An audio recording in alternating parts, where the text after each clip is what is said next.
Bom, vamos agora então para o nosso problema 4. Ó, uma propriedade simples também, tá? Agora a gente vai receber duas matrizes. Imagina que a gente tem uma matriz A e uma matriz B, e elas são que ambas têm m linhas e n colunas, tá? Elas não precisam ser quadradas, mas elas têm que ter o mesmo número de linhas e o mesmo número de colunas. Por quê? Porque a gente vai querer devolver a soma de A com B, tá? Soma de matriz, tá? Para a soma de matriz funcionar, bom, dadas as duas matrizes, obviamente a soma de matriz devolve o quê? Devolve uma outra matriz, tá?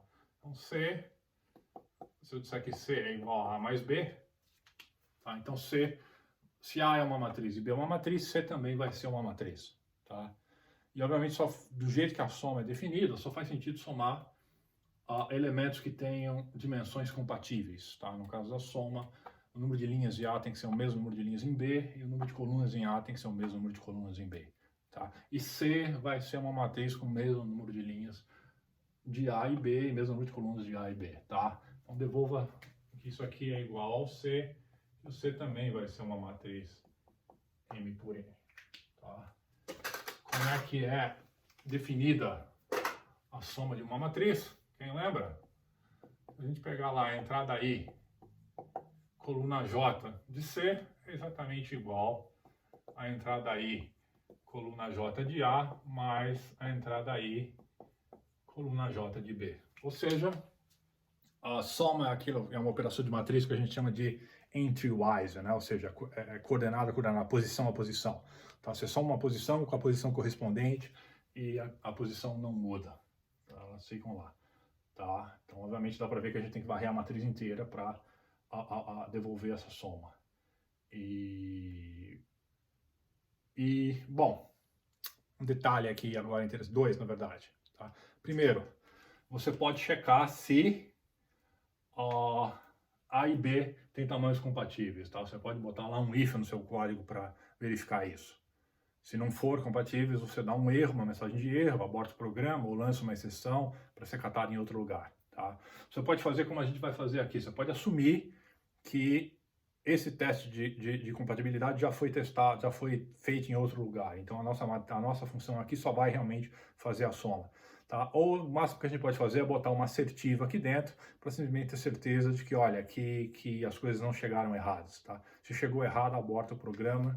Não tem nada da mensagem para o usuário que ele fez algo incorreto. Isso, obviamente, a gente já falou que a história da mensagem para o usuário é feita em outro lugar, não dentro das funções que fazem o core, as operações core do seu código. Tá? Então, não é difícil perceber o que dois laços encaixados são suficientes para fazer isso aqui, né? Mais do que isso, então a gente... Bom, esqueci, vamos chegar na segunda posição. Quem é essa tal da matriz C aqui? A gente podia fazer a soma de A e B e devolver dentro de A. Tá? Não tem problema nenhum. Podia fazer a soma de A e B e devolver dentro de B. Também não tem problema nenhum. Ou a gente pode fazer essa soma e devolver numa matriz nova, que vai ser uma matriz C. Tá? Tem prós e contras em ambos os casos. Tá? Dependendo do que você quer, às vezes você quer fazer a soma, o resultado da soma dentro de uma das matrizes originais. Em geral A, né? Difícil ver alguém que vai querer botar em B, mas tanto faz. No nosso caso, a gente vai criar uma matriz nova para devolver C. Por quê? Porque fica um pouco mais reutilizável para o que a gente vai fazer depois.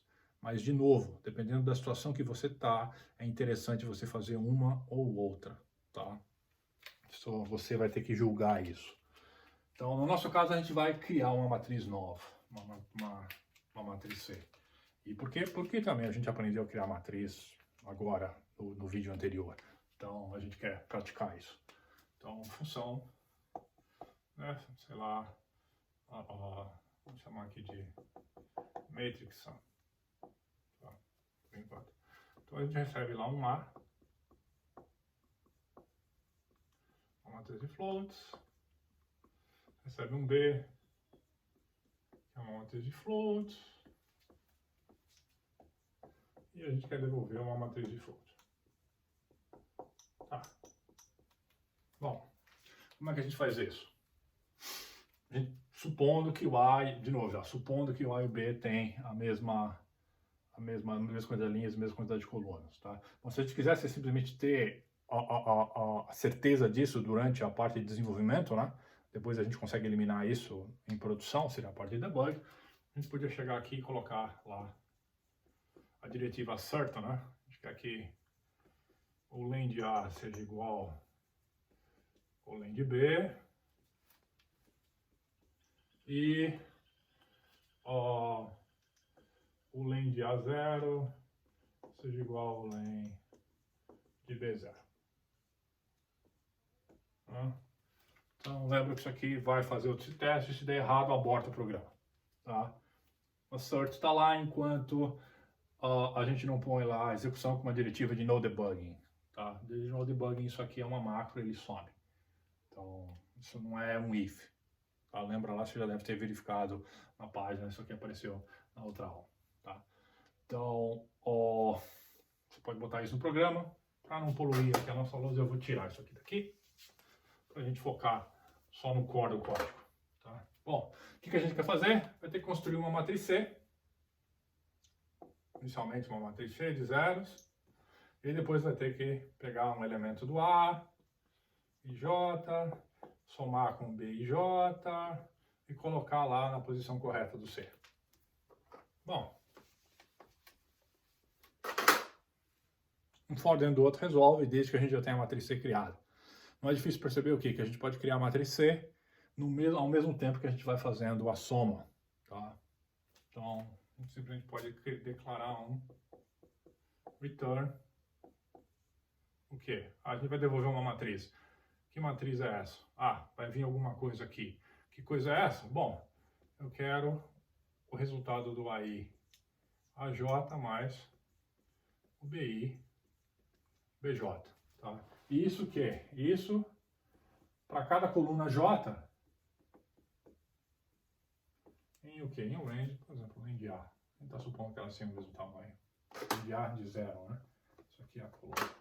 Range A de 0. E, bom, isso aqui vai acontecer para cada linha e em range e range A. Tá? Então, ladies and gentlemen, esse código cria uma matriz que cada entrada, colunas e linhas, já tem o tamanho adequado e cada entrada já é exatamente a soma dos elementos que a gente tem. Tá? Acho que a forma mais simples de fazer, nesse caso, com princípios fundamentais. Tá? De novo, usando list comprehensions, listas definidas por predicados. Certo? Perguntas aqui? Não? Vou aproveitar e falar, antes da gente passar para a próxima operação, vou falar de uma coisa interessante que é bem útil discutir. E essa pergunta surgiu com relação a um dos exercícios do laboratório e um exercício da lista. Tá? A gente pode ter matrizes que são exatamente o quê? São objetos que têm uma linha só, por exemplo. A gente pode ter uma matriz como essa, que tem uma linha por 3 colunas. Tá? A gente pode dizer que isso aqui é uma matriz 1 por 3. A gente pode ter uma matriz que tem 3 linhas e uma coluna, tá? Assim como a gente tinha também antes o quê? A gente tinha um vetor que com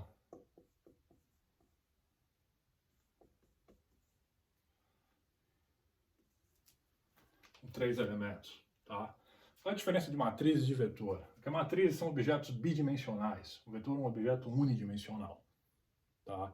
Esse é o princípio. Ah, mas a matriz tiver uma linha e uma coluna, tudo bem, aqui eu botei 1,23, eu podia, se quiser, declarar uma outra anotação aqui para o vetor, com espaços no meio, e simplesmente tirar aquelas vírgulas dali, né? A gente está acostumado. Aliás, é o seguinte, isso aqui seria o vetor transposto, porque vetor em geral é vetor coluna, tá? Então o B seria exatamente, o X seria exatamente igual ao B. Mas a diferença é o quê? A diferença está exatamente no número de dimensões que a gente tem, tá? E a gente é consistente com isso em Python, tá? Então em Python, como é que funciona a nossa representação do vetor? A representação do vetor a gente coloca ele lá dentro de uma lista, né? 1, 2, 3 e acabou. A matriz, a gente acabou de ver nos vídeos dessa aula que a gente coloca em lista dentro de lista. Então, seria 1, 2 e 3. Ops, podia ter escrito isso aqui, né? A é igual a isso aqui, né? Tá?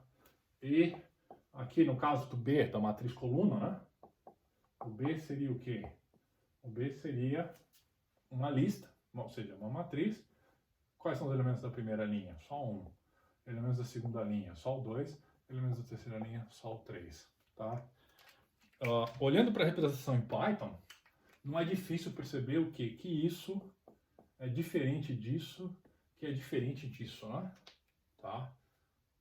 Obviamente, então, os objetos todos se parecem, e todos têm 3 elementos, inclusive são os mesmos 3 elementos. Só que, olha, os 2 primeiros são matrizes, são bidimensionais. A é uma linha por 3 colunas, B são 3 linhas por uma coluna, então são objetos diferentes. Mas a B é transposta da A, sim, é verdade, mas são matrizes diferentes. Tá?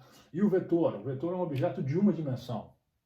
Tá? No caso, os vetores, em matemática em geral, eles são sempre denotados como vetores colunas, tá? Então, quando a gente representa ele em linha, a gente põe um transposto lá, por quê? Porque ele é o mesmo vetor, só tem o vetor transposto unidimensional, tá? Para notação. Mas você pensa assim, mas o vetor X está ocorrendo na primeira linha de A. Verdade.